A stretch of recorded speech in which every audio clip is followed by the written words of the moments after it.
नमस्कार, news 18 JKLH का digital platform देख रहे हैं आप। मैं हूं आपके साथ प्रिया शर्मा। बांग्लादेश में जैसे ही चुनावों की घोषणा हुई, ये साफ हो गया था कि अंतरिम सरकार के मुखिया मोहम्मद यूनुस की कुर्सी अब ज़्यादा दिनों की मेहमान नहीं है।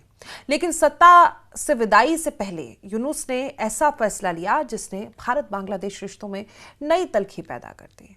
अंतरिम सरकार ने भारत से जुड़े एक अहम प्रोजेक्ट को रद्द करने का फैसला किया है, जिसकी लागत करीब 960 करोड़ रुपए बताई जा रही है। और हैरानी की बात यह है कि जिस जगह यह प्रोजेक्ट लगाया जाना था, वहां अब गोला बारूद निर्माण की योजना बनाई जा रही है। इस फैसले को सिर्फ एक प्रशासनिक कदम नहीं बल्कि राजनीतिक और रणनीतिक संदेश के तौर पर भी देखा जा रहा है। सूत्रों के मुताबिक ये प्रोजेक्ट भारत और बांग्लादेश के बीच आर्थिक सहयोग, औद्योगिक विकास और क्षेत्रीय स्थिरता से जुड़ा हुआ था। भारत इस प्रोजेक्ट के जरिए न केवल बांग्लादेश में निवेश बढ़ाना चाहता था, बल्कि सीमावर्ती इलाकों में रोजगार, आधारभूत ढांचे और सप्लाई चेन को मजबूत करने की रणनीति पर काम कर रहा था। 960 करोड़ रुपए का ये निवेश भारत की उस नीति का हिस्सा था जिसके तहत ये अपने पड़ोसी देशों के साथ डेवलपमेंट पार्टनर के रूप में आगे बढ़ रहा है। लेकिन यूनुस सरकार के इस फैसले ने पूरी तस्वीर पलट दी। प्रोजेक्ट रद्द करने के साथ ये संदेश भी दिया गया कि बांग्लादेश की अंतरिम सरकार अब भारत से दूरी बनाकर चलना चाहती है। सबसे गंभीर पहलू ये कि अब उसी इलाके में सैन्य और हथियार निर्माण से जुड़ी गतिविधियां शुरू करने की तैयारी है। जानकारों का कहना है कि यह फैसला क्षेत्रीय सुरक्षा के लिहाज से बेहद संवेदनशील है, क्योंकि इससे पूर्वी भारत और बांग्लादेश की सीमा से लगे इलाकों में अस्थिरता बढ़ सकती है। यूनुस पर पहले से ही ये आरोप लगते आए हैं कि उनके कार्यकाल में बांग्लादेश धीरे धीरे पाकिस्तान के डर्टी वर्क का अड्डा बनता जा रहा है। सुरक्षा एजेंसियों का मानना है कि कुछ कट्टरपंथी और भारत विरोधी तत्वों को इस दौर में खुली छूट मिली है। ऐसे में भारत से जुड़े विकास प्रोजेक्ट को हटाकर गोला बारूद निर्माण की ओर जाना इन आशंकाओं को और मजबूत करता है। ये फैसला केवल आर्थिक नहीं बल्कि साफ तौर पर वैचारिक और रणनीतिक बदलाव को दर्शाता है। भारत के लिए प्रोजेक्ट इसलिए भी अहम था क्योंकि ये कनेक्टिविटी, लॉजिस्टिक्स और क्षेत्रीय संतुलन से जुड़ा हुआ था। बांग्लादेश के जरिए भारत अपने पूर्वोत्तर राज्यों को बेहतर व्यापारिक रास्ते देना चाहता था और इससे न सिर्फ लागत कम होती बल्कि बांग्लादेश को भी ट्रांजिट फीस, रोजगार और औद्योगिक विकास का फायदा मिलता। यही वजह है कि इन प्रोजेक्ट को दोनों देशों के रिश्तों में एक विन विन मॉडल माना जा रहा था। लेकिन अब इस फैसले के बाद सवाल उठ रहे हैं कि क्या यूनुस सरकार ने जाते जाते जानबूझकर भारत विरोधी रुख अपनाया है। राजनीतिक विश्लेषकों का कहना है कि चुनाव से पहले कुछ वर्गों को खुश करने और बाहरी ताकतों को संकेत देने के लिए कदम उठाया गया हो सकता है। लेकिन खासकर ऐसे समय में जब यूनुस की विदाई तय मानी जा रही थी और ये तब लिया गया ऐसा फैसला संदेह को और गहरा भी करता है, ये भी सवाल एक है। लेकिन भारत की ओर से फिलहाल संयमित प्रतिक्रिया देखने को मिल रही है।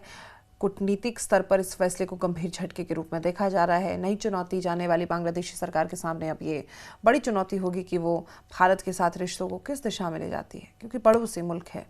अगर नई सरकार इस फैसले की समीक्षा करती है तो रिश्तों में सुधार की गुंजाइश बन सकती है। लेकिन अगर यही नीति आगे भी जारी रही तो दोनों देशों के बीच भरोसे की खाई और गहरी हो सकती है। 960 करोड़ रुपए का ये निवेश भारत की उस नीति का हिस्सा था जिसके तहत ये अपने पड़ोसी देशों के साथ डेवलपमेंट पार्टनर के रूप में आगे बढ़ रहा है। लेकिन यूनुस सरकार के इस फैसले ने पूरी तस्वीर पलट दी। प्रोजेक्ट रद्द करने के साथ ये संदेश भी दिया गया कि बांग्लादेश की अंतरिम सरकार अब भारत से दूरी बनाकर चलना चाहती है। सबसे गंभीर पहलू ये कि अब उसी इलाके में सैन्य और हथियार निर्माण से जुड़ी गतिविधियां शुरू करने की तैयारी है। जानकारों का कहना है कि यह फैसला क्षेत्रीय सुरक्षा के लिहाज से बेहद संवेदनशील है, क्योंकि इससे पूर्वी भारत और बांग्लादेश की सीमा से लगे इलाकों में अस्थिरता बढ़ सकती है। यूनुस पर पहले से ही ये आरोप लगते आए हैं कि उनके कार्यकाल में बांग्लादेश धीरे धीरे पाकिस्तान के डर्टी वर्क का अड्डा बनता जा रहा है। सुरक्षा एजेंसियों का मानना है कि कुछ कट्टरपंथी और भारत विरोधी तत्वों को इस दौर में खुली छूट मिली है। ऐसे में भारत से जुड़े विकास प्रोजेक्ट को हटाकर गोला बारूद निर्माण की ओर जाना इन आशंकाओं को और मजबूत करता है। ये फैसला केवल आर्थिक नहीं बल्कि साफ तौर पर वैचारिक और रणनीतिक बदलाव को दर्शाता है। भारत के लिए प्रोजेक्ट इसलिए भी अहम था क्योंकि ये कनेक्टिविटी, लॉजिस्टिक्स और क्षेत्रीय संतुलन से जुड़ा हुआ था। बांग्लादेश के जरिए भारत अपने पूर्वोत्तर राज्यों को बेहतर व्यापारिक रास्ते देना चाहता था और इससे न सिर्फ लागत कम होती बल्कि बांग्लादेश को भी ट्रांजिट फीस, रोजगार और औद्योगिक विकास का फायदा मिलता। यही वजह है कि इन प्रोजेक्ट को दोनों देशों के रिश्तों में एक विन विन मॉडल माना जा रहा था। लेकिन अब इस फैसले के बाद सवाल उठ रहे हैं कि क्या यूनुस सरकार ने जाते जाते जानबूझकर भारत विरोधी रुख अपनाया है। राजनीतिक विश्लेषकों का कहना है कि चुनाव से पहले कुछ वर्गों को खुश करने और बाहरी ताकतों को संकेत देने के लिए कदम उठाया गया हो सकता है। लेकिन खासकर ऐसे समय में जब यूनुस की विदाई तय मानी जा रही थी और ये तब लिया गया ऐसा फैसला संदेह को और गहरा भी करता है। ये सवाल है, लेकिन भारत की ओर से फिलहाल संयमित प्रतिक्रिया देखने को मिल रही है। कूटनीतिक स्तर पर इस फैसले को गंभीर झटके के रूप में देखा जा रहा है। नई चुनौती जाने वाली बांग्लादेशी सरकार के सामने अब ये बड़ी चुनौती होगी कि वो भारत के साथ रिश्तों को किस दिशा में ले जाती है, क्योंकि पड़ोसी मुल्क है। अगर नई सरकार इस फैसले की समीक्षा करती है तो रिश्तों में सुधार की गुंजाइश बन सकती है, लेकिन अगर यही नीति आगे भी जारी रही तो दोनों देशों के बीच भरोसे की खाई और गहरी हो सकती है। कुल मिलाकर देखिए, मोहम्मद यूनुस ने जाते जाते जो कदम उठाया है उसने भारत बांग्लादेश संबंधों में एक नई अनिश्चितता पैदा कर दी।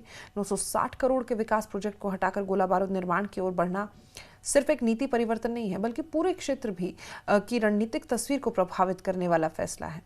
अब सबकी नजर आने वाले चुनाव और नई सरकार पर टिकी है। क्या बांग्लादेश फिर से सहयोग और विकास के रास्ते पर लौटेगा, या टकराव और अविश्वास की राजनीति आगे बढ़ेगी? आपकी क्या राय है? कमेंट बॉक्स में बताएं। चैनल को सब्सक्राइब करें। मुझे दीजिए इजाजत। नमस्कार।